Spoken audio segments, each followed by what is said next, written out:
Hola, ¿cómo están? Bienvenidos a un episodio del podcast de Human Leader. Seguimos hablando acerca de las tendencias del mercado laboral y el día de hoy vamos a tener una conversación disruptiva. Nos va a estar acompañando Josefa Galván, pero vamos a ver este tema desde la responsabilidad del colaborador. Ya no vamos a hablar tanto de la organización, ya no vamos a hablar qué es lo que tienen que hacer las empresas, vamos a hablar qué es lo que tienen que hacer las personas. Es decir, qué tenemos que hacer tú y yo, de qué nos tenemos que hacer cargo y de qué nos tenemos que responsabilizar. Esta es una conversación tremenda que sé que les va a gustar mucho, que sé que te va a gustar mucho. Gracias por acompañarnos y esto es el podcast de Human Leader.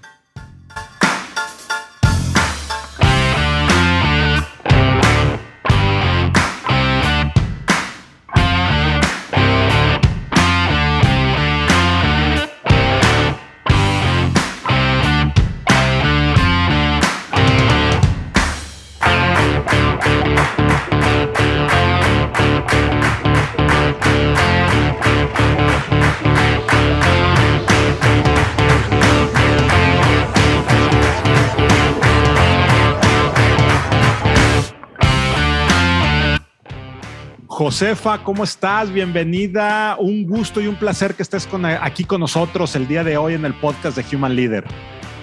Pues Rogelio, muchísimas gracias. Gracias por la invitación y encantada de compartir contigo, de discutir o de diferir en algunas ideas que me parece muy interesante para esta época. Siempre ha sido interesante, pero en esta época me parece de suma trascendencia, caray. Sí, me encanta eso. Fíjate que cuando me toca dar pláticas, le digo con quien estoy compartiendo, denme la contra, por favor. Me encantan los disensos y no por nada, sino porque de ahí aprendo, de ahí abro mi forma de mi conocimiento y puedo ver la vida desde los ojos de la otra persona y el nivel de aprendizaje es tremendo. Entonces estoy seguro que lo vamos a tener el día de hoy. Bueno, antes de entrar en el tema, este tema que hemos venido platicando los últimos episodios, la pregunta más importante para nosotros y con lo que arrancamos siempre nuestro podcast es ¿quién eres tú? Y también es la más compleja, ¿eh? ¿Quién eres tú? ¿Quién es Josefa Galván?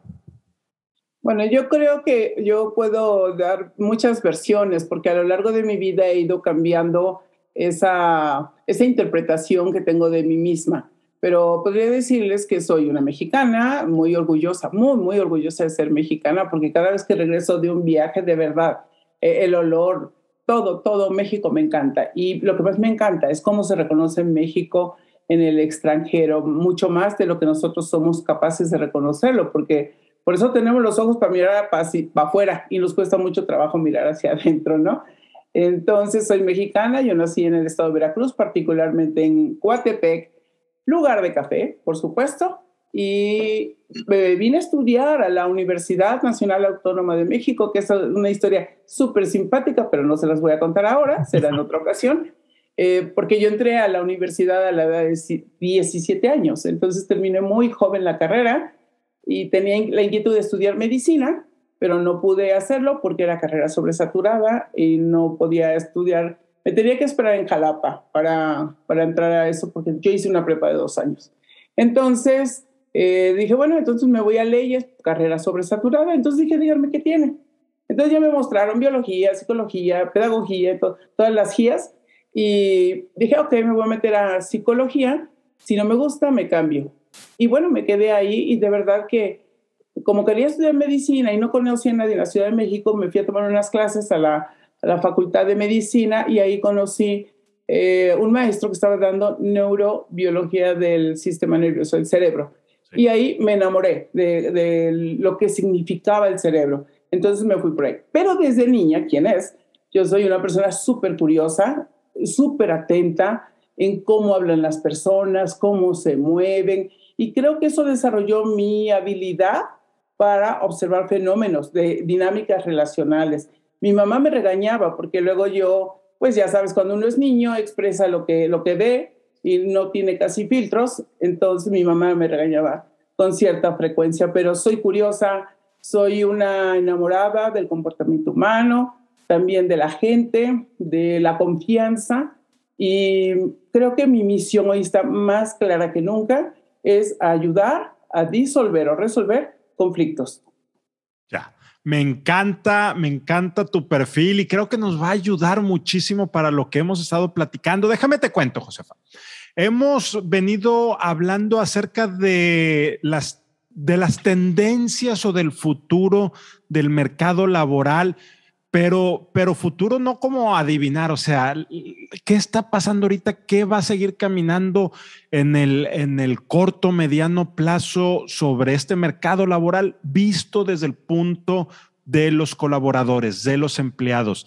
Es decir, ¿por qué hay tanta gente que está no enganchada, no comprometida con su organización, que está buscando activa o pasivamente cambiarse de trabajo, que hay gente que se empieza a sentir abrumado, abrumada por estas estructuras organizacionales y cuando arrancamos con esta serie de episodios, en el episodio de arranque nos decía Horacio Marchand, que había que cambiar las organizaciones. Fíjate, él sin ser de recursos humanos, pero sí doctor con un doctorado en psicología profunda, decía que las estructuras organizacionales tenían que cambiarse porque la gente ya no quería trabajar 52 semanas al año para tener 2 de vacaciones y estar aguantando jefes que son tiranos. Y luego nos fuimos moviendo en las subsiguientes pláticas donde empezamos a conectar o empezamos a concluir que podía ser una falta de propósito, es decir, que las organizaciones no estaban ayudando a sus colaboradores a crear ese propósito, ese tema que los mueve, que los impulsa. Entonces, lo que nos gustaría que tú nos compartieras, y sobre todo porque tienes una perspectiva de muchas empresas, muchos grupos, vas tocando, vas conectando, debes de tener una cantidad tremenda de historias positivas y algunas otras no tan positivas. Entonces, puntualmente, Josefa, ¿qué es lo que está pasando en el mercado laboral y por qué escuchamos tanto que la gente, que los colaboradores no están contentos y están buscando cambios, cosas diferentes? ¿Qué está pasando? Claro, cuando tú me dices puntualmente, casi me siento así, porque este es un fenómeno polimático, es multifacético, es complejo. Desde que hablamos de comportamiento humano, todo es complejo. No complicado, es complejo. Y con lo que estamos viviendo hoy, con la pandemia y que se ensamblaron y que se encimaron crisis que ya veníamos arrastrando, entonces eso lo hace más complejo. Hay una gran cantidad de estímulos desde la parte educativa. Nada más pensemos, por ejemplo, el TEC de Monterrey ha tenido cambios en su modelo de cuál es la visión. Tuvo una temporada donde vamos a ser empresarios, vamos a ser líderes. Y me acuerdo porque a mí me tocó dar capacitación de un grupo que entró a trabajar a Bancomer y se fue a un call center, una persona que venía del TEC, que traía incluso algunos con maestría, trabajando en un call center en Bancomer. Yo les dije, este grupo no les va a funcionar. O sea, ellos tienen otra expectativa, piensan que entrar por el call center y les va a hacer llegar a la dirección general. Entonces, ojo con eso. Después el TEC cambió. O sea, el TEC ha tenido varios cambios, pero no tan solo el TEC. La UNAM ha tenido varios cambios, pero son cambios así chiquitos. No cambia el modelo de la UNAM, por ejemplo, que son grandes referentes. O la Ibero, que también son escuelas que conservan un pensamiento tradicional queriendo implantar cosas innovadoras. Y no cuajan, no se logran vincular. Recuerdo mucho un congreso de innovación educativa que organiza el TEC cada año. Yo estuve conversando un rato con Salvador Alba, también con Melchor, creo que es Núñez, el vicerrector de innovación de la UNAM, y también con Sara, no recuerdo el apellido, del MIT. Y lo que yo vi en ese congreso es salones, tecnología, alumnos. Y no había para maestros. ¿Dónde están? Yo incluso les comenté, ese modelo me da la impresión como que si no hacen falta los maestros, pues tampoco hacen falta los padres, ¿no? ¿Cómo que vamos a hacer? Entonces, Desde ahí, desde la base que tiene que ver con la familia, donde se da la primera formación, con la escuela, donde se da la segunda, la comunidad va la tercera, la cuarta es la empresa. Nuestro comportamiento se inserta en una cultura y ahí va a cambiar. Y luego, el quinto elemento del comportamiento humano y la manera que reaccionamos, para mí, es el entorno. ¿Qué te demanda? Ya sea que estés aquí o en otro país, pero ¿qué te demanda? ¿Qué tanto te desafía? Entonces, cuando hablamos de organizaciones es como si no habláramos de nadie. Cuando hablamos de líderes parece que son todos. Y yo creo que hay que ubicarnos en personalizar ciertos maestros, ciertos líderes que están actuando como actúan. Pero esas estructuras que parecen agobiantes, lo que agobia no es la estructura. Si a ti te dicen que vas a hacer 1 más 1 más 2 más 3 más 4, ok, puede ser que no te guste y puedes decidir que no. Pero el problema no es eso. El problema es que te la cambian con frecuencia. El problema es que te enciman tareas. El problema es que aceptas que te encimen tareas porque no tienes las competencias conversacionales para decir un no elegante, un no inteligente, sino que vas aceptando porque tienes miedo, etc. Y cuando las personas renuncian, hemos dicho muchas veces que renuncian a su jefe. Y yo lo pensé. Y yo dije, es cierto, no es cierto. De pronto me di cuenta que no. Que a lo que están renunciando es a su posibilidad de desarrollar sus competencias conversacionales para marcar límites, para negociar, para decir esto sí lo acepto, incluso para proponer. No lo hacen. Y eso le pasa a directores. Si me dijeras, eso le pasa al personal en general, no, también les pasa a los directores. Muchas veces no son capaces de decirle un no al director general o al CEO o al consejo de administración o al que sea. En una ocasión fui a trabajar con un grupo de alto nivel y estábamos en una dinámica, entonces yo le pregunto al CEO, oye, ¿por qué ves eso? ¿Qué pasó? De esa manera. Y él me dice, oye, gracias por decírmelo, no me había dado cuenta de eso. En el break se acerca un director regional del área comercial y me dice, qué bueno que le dijiste, porque ya era justo que alguien se lo dijera. Dije, ¿tú crees que me siento orgullosa por eso, no? Dije, al contrario, me llama la atención que ustedes siendo directores y que su gente espera que ustedes ayuden a su jefe a pensar, a reflexionar o que les liberen de obstáculos, ustedes no lo pueden hacer o tienen miedo de hacerlo. Y dice, tienes razón. Pero esa es la dinámica que traemos desde hace mucho tiempo. Eso abordado desde las dinámicas organizacionales o de empresa. Por otro lado, desde la neurobiología, recordemos que en la década de los 60 se implantó mucho la psicología positiva, la felicidad, etc. La neurobiología o las neurociencias aplicadas a las empresas es, digamos que bastante reciente, pero se viene soportando en todas estas investigaciones. ¿Qué sucede ahí? Algo muy interesante que estoy observando y estoy investigando, de hecho vamos a empezar a hacer mediciones electroencefalográficas con eso, porque si recuerdas o te das cuenta, hemos ido soltando el rigor y la disciplina. ¿Sí? Y no significa que seamos militares o que seamos militarizados, sino que hay un mínimo de rigor y hay un mínimo de disciplina que necesitamos ¿para qué? Para generar hábitos. Cuando dicen, es que a mí no me gustan los hábitos, perdóname, mi vida, tu vida está hecha de hábitos hasta de decir, no me gustan los hábitos, ese es un hábito. O estarte quejando, ese es otro hábito. Nuestro cerebro funciona con hábitos, porque el hábito forma la memoria, si no, pues se nos olvidaría todo. Ok, entonces, ¿qué hábitos hemos dejado? El hábito de la disciplina. Hoy los padres no le pueden llamar tan fácilmente la atención a los hijos, porque se le ponen al brinco.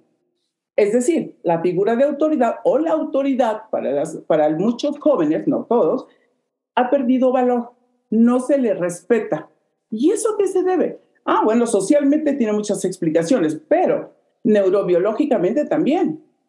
Esa zona, esas conexiones que tienen que ver con la parte de estructura, disciplina, orden, etcétera, que están menos estimuladas. Se ha dado mucha libertad, entonces nos vimos más hemisferio derecho.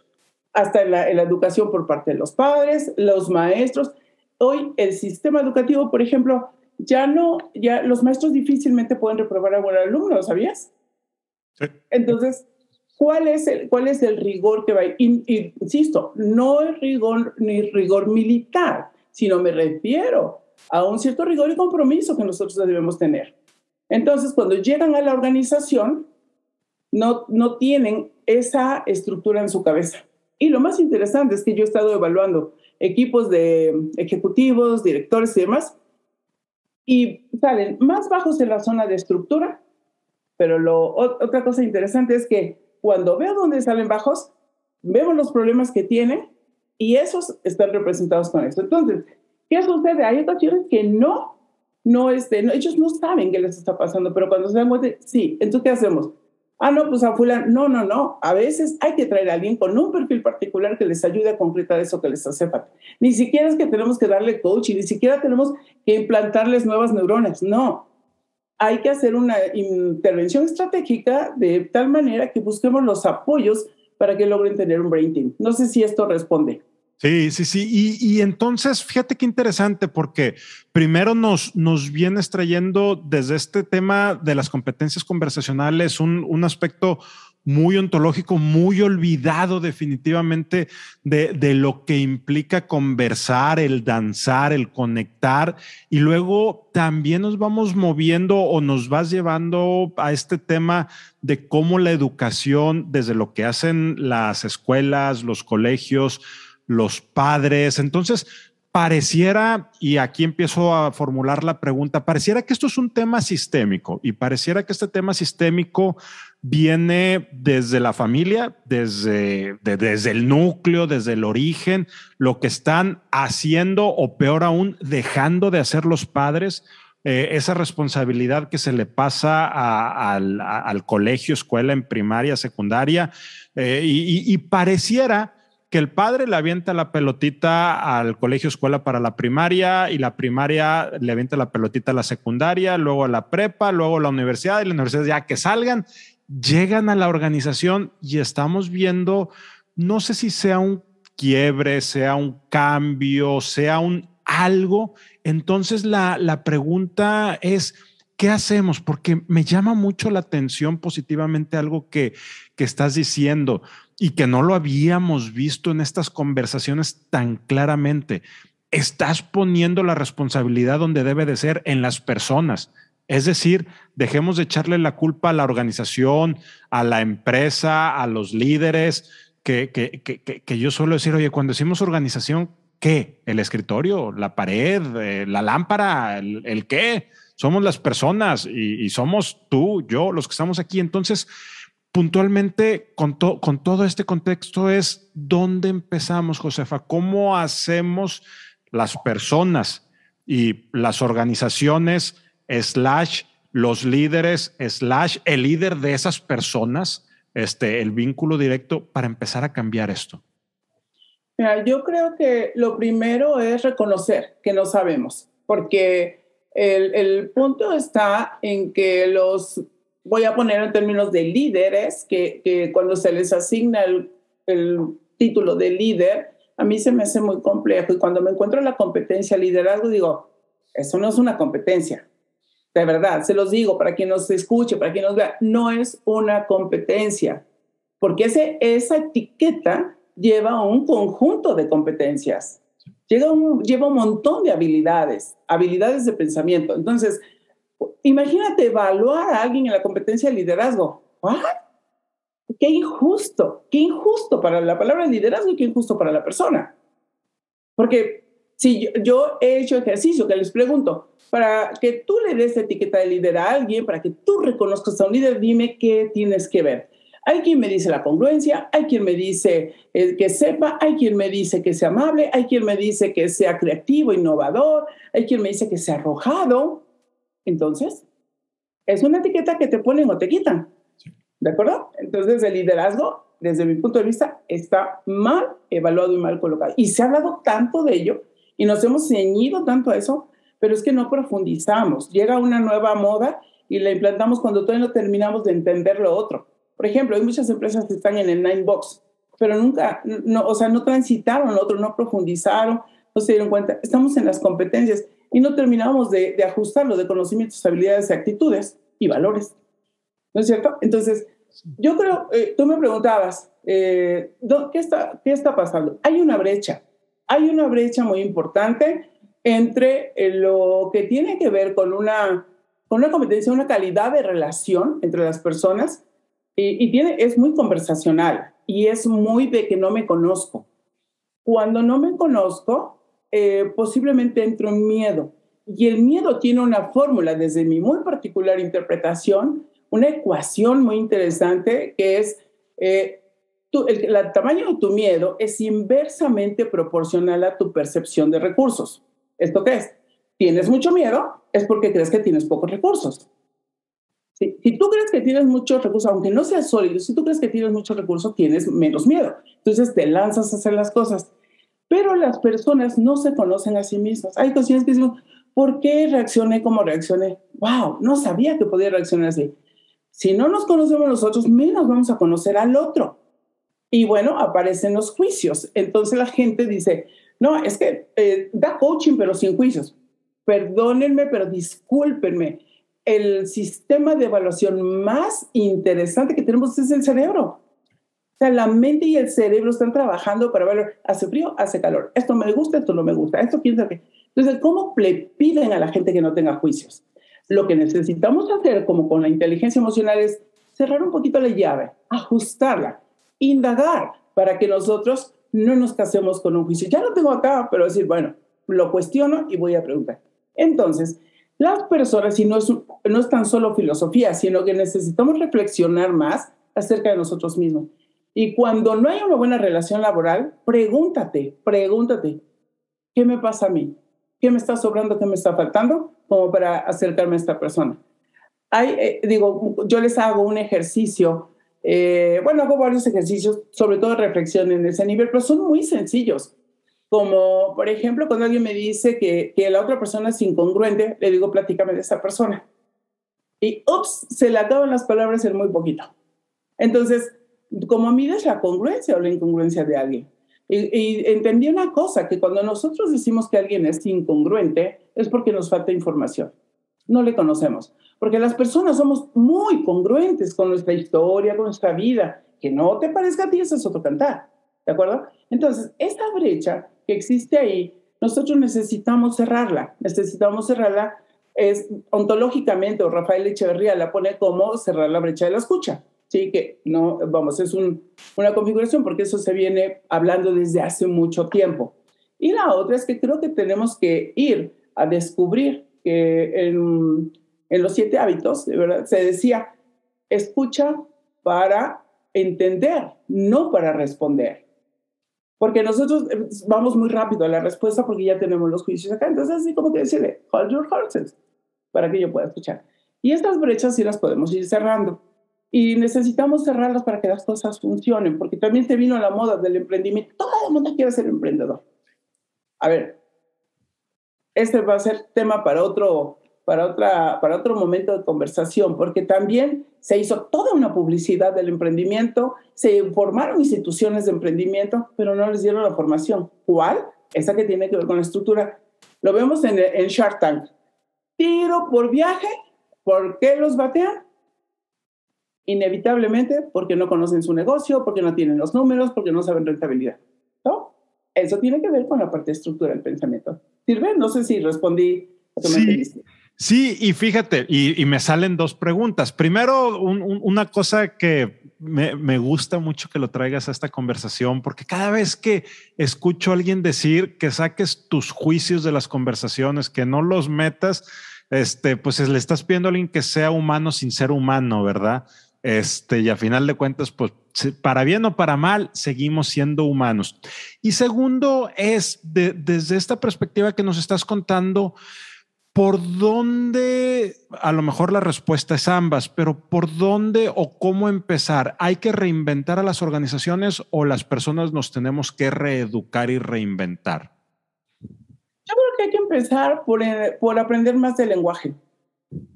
El otro día, en una sala de Clubhouse y luego en una entrevista que también me invitaron, me dijeron, ¿cuál es el libro que estás leyendo últimamente? Le dije, es un libro que yo lo he repetido mucho. Y me dicen, ¿cuál es, Josefa? El diccionario. Porque uno de los grandes temas es el desconocimiento del significado de las palabras. Sí. Incluso una interacción de coaching, una conversación, para manejo de conflicto, lo primero que tengo que hacer es qué entendiste o qué entiendes o qué interpretas porque la gente reacciona a lo que interpreta, no a lo que significa para el otro o lo que ocurre. Y eso ya lo sabemos, eso ya está muy dicho en frases y todo eso. Pues el hecho de que esté dicho no significa que esté hecho. Entonces, o que sea conciencia. Entonces, creo que por ahí tenemos un gran trabajo, empezar por el lenguaje. A todos mis alumnos, la tarea que les dejo es buscar una palabra diaria en el diccionario junto con sus sinónimos. Y aquí te pregunto, Rogelio, al término de un año, porque no hay descanso ni los sábados ni domingos, y no tengo tiempo porque si vas al baño, entonces si vas a leer chismes en el baño y vas a leer memes y todo eso, búscate una palabra con sus sinónimos. Al término de un año, ¿cuántas palabras va a tener esa persona integradas? Sí, ¿Cuántas crees? Al menos 365 nuevas. Sí, pero no, ni siquiera eso. Ni siquiera lo podemos cuantificar, porque cuando tú lees una palabra con sinónimos, te estás leyendo 5 palabras, 7 palabras, ¿de acuerdo? Sí, entonces, por mirada periférica, nuestra percepción jala más, va a captar más. Entonces, no sé cuántas, pero lo que sí sé es cómo cambia la narrativa, cómo cambia la manera de expresarse de mis alumnos cuando yo les pido eso. Y incluso hacemos un chat y lo tienen que poner. Ese es un elemento que para mí es más importante para calificación para ellos, que no se los integro, ¿no? Pero siempre se los pido. Y se nota el cambio, porque cuando yo entiendo lo que tú me quieres decir con lo que hagas, número 1, es eso. Y segundo, si no lo entendí y el estómago me está regurgitando algo, me está diciendo algo, sentí como un aguijón, lo que conviene es preguntar. Pero preguntar, no para ser inquisitorio, sino para entender, para descubrir qué piensa el otro. Mira, por ejemplo, en una ocasión mi hijo me dice, es que fulanito tal, no, mamá, es que es súper, ¿cómo me dijo? Me dijo una palabra que es como mañoso, ¿no? Pero es taimado. Es que ese güey es bien taimado. Y digo, mi amor, ¿qué es taimado? Así como chistoso. Y dice, no, mi amor. Bueno, ya sé, vamos al diccionario. Cuando digo, no, pues no, pero sí está taimado. O sea, vele a corregir a la RAE, ¿no? ¿Qué cosa significa? Entonces dije, lo que pasa, hijo, es que con frecuencia nosotros no sabemos el significado de las palabras y eso nos enfrenta. Ya, déjenme, les doy un consejo a todos los alumnos de Josefa. Busquen el sitio Ideas Afines. Por cada palabra hay 2,000 sinónimos. No 2,000, pero sí hay cualquier cantidad de sinónimos e ideas relacionadas. Oye, Josefa, y entonces tenemos que empezar por este tema del manejo del lenguaje. Ya hace muchos años, en los años 20, John Austin empezó a perfeccionar todo lo que es la técnica del lenguaje y a él debemos ahora temas como que el lenguaje es performativo o realizativo, para utilizar una palabra en español y no una anglosajona. Pero ¿cómo las organizaciones deben de educar a sus colaboradores o ayudarlos? No quiero usar la palabra educar, probablemente sea la correcta, pero bueno, busquemos un eufemismo. ¿Cómo los empiezan a ayudar a que tengan este conocimiento, a que tengan esa introspección y dejemos de estar pensando en que queremos hacer todo y nada y que en todo momento estemos en desacuerdo, que estemos no conformes, no contentos? ¿Cómo la organización, ya tienes ahí a la persona, tiene 30 años, 35, 40, 50, lo que sea, ya acabó el tema académico? ¿Cómo empezamos a ayudar desde la perspectiva organización a sus empleados? Claro, recordemos que en la educación tenemos un concepto que se llama pertinencia, ¿sí? Bueno, hay cobertura, es decir, que la educación debe ser para todos, en un país se pretende alcanzar el 100%, y tenemos otros términos, pero hay uno que se llama pertinencia, y la pertinencia se refiere a que lo que se enseña en las universidades, en las cuales a lo largo de la vida, sea útil para el trabajo y para la convivencia, ¿sí? Social, porque son esos dos para el bienestar. Yo le llamo el bienestar rentable. Entonces, porque lo voy a capitalizar en relaciones o en negocios o en dinero, lo que sea, o en viajes o intercambios. Entonces, para que haya pertinencia en la educación necesita modificar varias cosas. Y una de ellas es retomar ortografía y redacción y también el lenguaje. porque el repertorio lingüístico que tienen muchas personas es muy pobre y no importa que estén en niveles directivos. Eso lo vemos con mucha frecuencia. La otra cosa es que adentro está la clave. Adentro está la clave. Entonces, en nuestra mente, ¿qué repertorio lingüístico tenemos? ¿Por qué muchas personas no hablan inglés? Porque no tienen repertorio lingüístico. Entonces, cuando nosotros empezamos a hablar inglés, decimos you, she, it, y ahí nos enredamos. ¿Por qué? Porque no está incorporado, no está hecho cuerpo. Hay tantas aplicaciones, necesitamos disciplina. Entonces, para que nosotros logremos esa pertinencia, no tan solo de la educación hacia la empresa o hacia el mundo empresarial, sino también la pertinencia y la compatibilidad para establecer mejores dinámicas relacionales, es que el jefe, el líder, acá como el maestro, acá como los padres, acá son los jefes. Los jefes tienen una gran responsabilidad. Una de incorporar a su nuevo colaborador, al equipo, a su estilo de gestión. Declararlo, no lo declara. No le dice lo que a mí me gusta y lo que no me gusta. No le dice lo que sí permito y lo que no permito. Bueno, por lo menos que diga lo que no permito, lo que no transijo, porque es muy importante para mí. No se lo dicen. O un director llega de nuevo a una organización, a un equipo, y le dice, yo estoy aquí para servirles, me da mucho gusto colaborar con ustedes. A ver, dile que te choca, dile que no vas a pasar, porque eso te va a generar conflictos después. Entonces genera sentimiento de injusticia, etc. Entonces, eso es muy importante. Las cabezas necesitan prepararse para que puedan derramar, ahí sí es cascada, que puedan ir enseñando a generar una cultura de usar un lenguaje adecuado, un lenguaje de precisión, un lenguaje que les permita conversar, como pedir, ofrecer, que son los actos lingüísticos y que son las competencias conversacionales que no nos enseñan en ningún lado, a menos que vayamos a tomar algo de programación neurolingüística, algo de sugestología, algo de coaching ontológico. Si leemos el libro de Rafael Echeverría, de Ontología del Lenguaje, o el sencillo, el de experiencias de aprendizaje, ahí vienen reducidos los actos lingüísticos, que me parece que hizo un gran trabajo de síntesis para ello. Entonces, la verdad, súper recomendado. Entonces, necesitamos saber, uno, cómo funciona el cerebro para que nos dejemos de enganchar, porque cuando yo entiendo cómo te funciona el CPU, me puedo comprender por qué eres como eres y me engancho menos. Eso no tan solo en el trabajo, parejas, entender a los hijos, etc. Uno, entender de comportamiento humano. Dos, un buen manejo del lenguaje. Tres, desarrollo de competencias conversacionales. Porque el problema, tú lo dijiste al inicio, el problema, que es un problema, no es que si le falta o le sobra conocimiento, no es que si falta o sobra estructura o equipo, sino esa capacidad que tenemos para resolver las cosas. ¿Y qué nos lleva a la arrogancia? La arrogancia es miedo. La arrogancia está fundada en el miedo, no está fundada en el...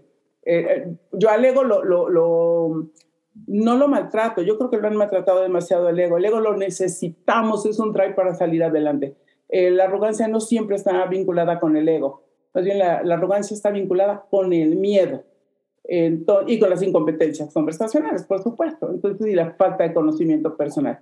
Cuando nos damos cuenta que tenemos talentos, que tenemos habilidades, que las habilidades son de pensamiento, no son otras cosas raras, entonces podemos caminar por un nuevo sendero diferente en las organizaciones. Esas organizaciones, llámese familia, que es una organización de personas, llámese un emprendimiento, algo que está arrancando para llevarme mejor con mi socio, saber si con ese socio voy a poder vivir, llámese una pequeña, mediana empresa o una gran empresa. A mí me parece que ahí está la clave. Ya, y fíjense lo que nos está diciendo Josefa, nos está diciendo háganse cargo, tomen esa responsabilidad, que tomemos la responsabilidad, que nos hagamos cargo de esto que estamos construyendo y hacia dónde y cómo podemos empezar a caminar. Josefa, ha sido una conversación tremendamente poderosa. Déjame te digo que superó por mucho mis expectativas y no me refiero a las expectativas de lo que nos ibas a platicar, sino de lo profundo del tema. Empezamos... Es más, se supone que íbamos a hablar de tendencias o futuro del mercado laboral y terminamos hablando todavía de algo más poderoso, de las personas, de cómo hacernos cargo, de cómo tomar esa responsabilidad, cómo reeducarnos, reinventarnos para ahora sí poder afrontar con responsabilidad lo que viene. Quiero agradecerte que nos hayas acompañado, muy, muy contento de esta charla. Antes de irnos, Josefa, ¿alguna pregunta que yo no te haya hecho y que sea importante para cerrar este tema o alguna reflexión que nos quieras compartir final? Yo creo que hacerme cargo de la intención de esta conversación como el futuro del mercado laboral. A mí me parece que hay tres artículos de lujo a los cuales tenemos que acceder porque ahí están y porque son gratis, ¿sí? Entonces, uno es la atención. Hoy estamos muy inquietos porque que la atención dura quién sabe cuántos segundos y que no sé qué dicen. Entonces la gente está en el estrés, ¿no? ¿Y qué voy a hacer para que me pongan atención? No, no está ahí, la verdad. Para que tú logres la atención y se sostenga, tiene que ser interesante, tiene que ser profundo, le tiene que ser útil a la persona, que tiene que tocar. Entonces, el neuromarketing ahí tiene una deuda importante y cobran tanto, pero ahí tiene cosas. Entonces, han ajustado a menos minutos o menos segundos, pero cuando algo, y todos lo podrán comprobar, no necesito de insistir. Cuando algo nos interesa, nos quedamos. Cuando algo nos gusta, nos quedamos. Bueno, ahí está la clave. O sea, algo que tenga coherencia, que sea útil. Dos, vimos atención. El dos, tiene que ver con escuchar. Si yo estoy en una reunión y he participado ahora en varias reuniones porque participo en algunos consejos de empresas o con empresarios, ¿saben qué está pasando? Mientras alguien está hablando, los del otro están así. Entonces, no tienen problemas de escucha, señores, te los juro que no. No. Tienen problema de atención y de enfoque. Ese es otro artículo de lujo. Que yo use mi atención y mi enfoque. ¿Para qué? Para captar qué me está diciendo el otro. Y con eso sí voy a poder escuchar y sí voy a poder responder de una manera distinta. Y tercero, es por favor, métanse un curso de comportamiento humano. Métanse un curso de cómo funciona la percepción del pensamiento. Eso es lo que ahorita yo estoy haciendo, muy enfocada en eso y sobre todo que está vinculado con lo que vamos a enfrentar en las empresas, y eso te lo dejo para la siguiente. La salud mental y el trabajo remoto son cosas que antes que irnos al futuro hay que aprender eso, porque si no, el futuro es que tu empresa está en riesgo. Ya, me encanta lo que nos dices y aparte nos dejas temas pendientes para que tengamos tú y yo otras conversaciones. Y sobre todo nos dejas más preguntas que respuestas. Yo insisto mucho, cuando de una conversación nos quedan más preguntas que respuestas, fue una conversación bien, bien poderosa. Josefa, quiero agradecerte de corazón que nos hayas acompañado. He aprendido tremendamente de ti el día de hoy. Muchas gracias también a ustedes por estar aquí. Ayúdenos a compartir esta conversación para seguir conectando con muchas más personas, seguir viendo el futuro del mercado laboral que nos interesa a quienes somos empleados, colaboradores, pero sobre todo para hacernos cargo de lo que tenemos que hacernos cargo. Josefa, nuevamente muchas gracias, te mando un fuerte abrazo. Gracias a ti. De verdad, gracias por invitarme y saludos, cuídense y aprendan qué pasa en su cabeza. Y nos vemos la siguiente. Chao. Bye.